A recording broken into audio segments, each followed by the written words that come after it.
proper.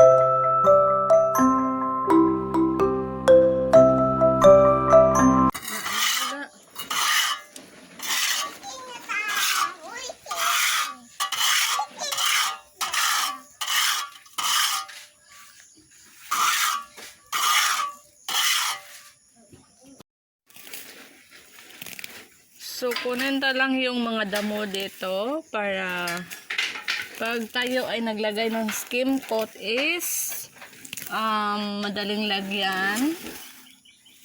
So, as you can see, marami ng damo dahil nga walang nakatira. May ilang years na ito walang nakatira. Kaya, kunin natin ang damo and meron ng mga sapat, mga ants na nakatira.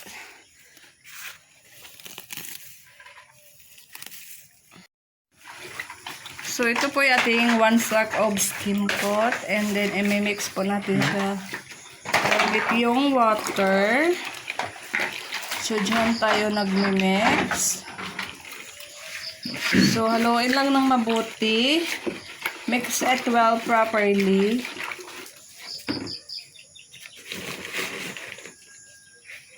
Dandahan lang po sa pagmimix.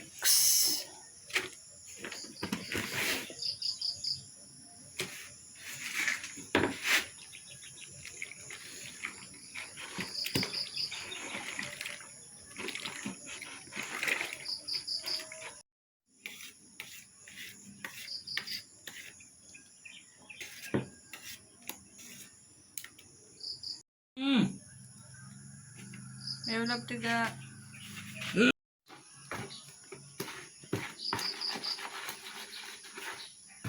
Ready na siya i-wrap or i-finishing. Ito na po yung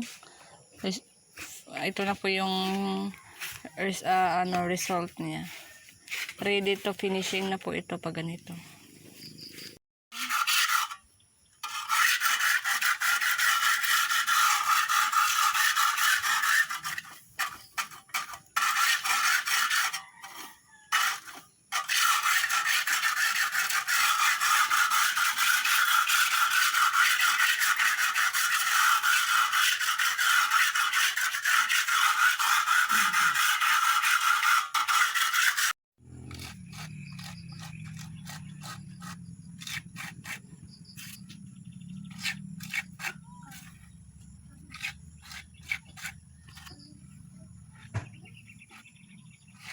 Namitan nito yung color gray, no?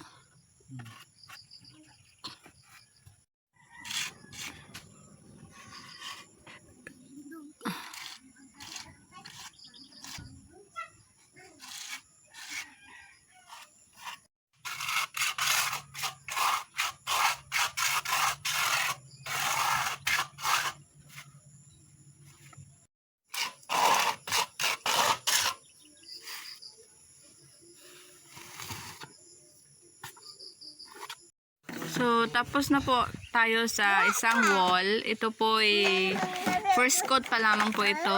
So, after matapos lahat, proceed po tayo sa double coating. So, dito na po tayo sa harapan. Meron tayong dalawang doors. So, yan. Maglilinis lang po muna tayo before we proceed.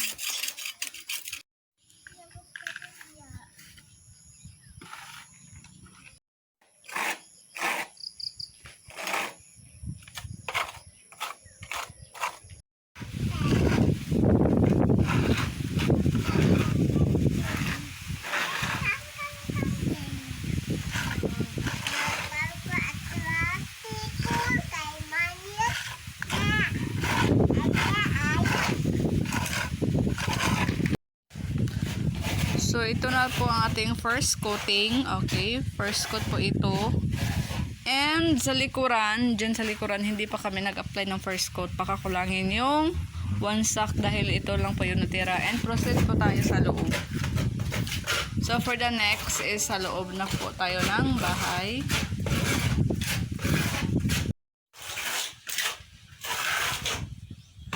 Meron po kami yung batasan ng Pinoy. Nga di matagpaw.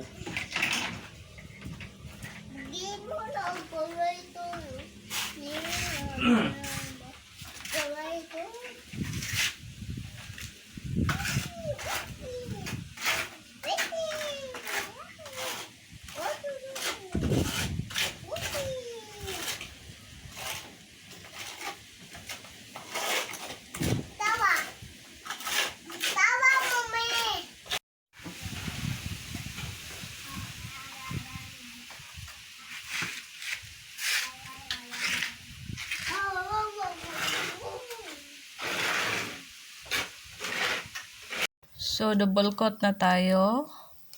So, dito tayo magsimula. So, first, ito na yung result niya once yung wall is na double coat na. So, super shine na siya, no? As you can see, maputi na siya and hindi na siya rough.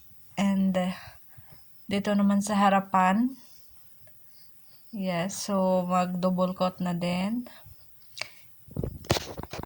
So, yung first coat natin, ito po yun. As you can see, hindi pa siya totally shine. Meron pa siyang mga bato-bato.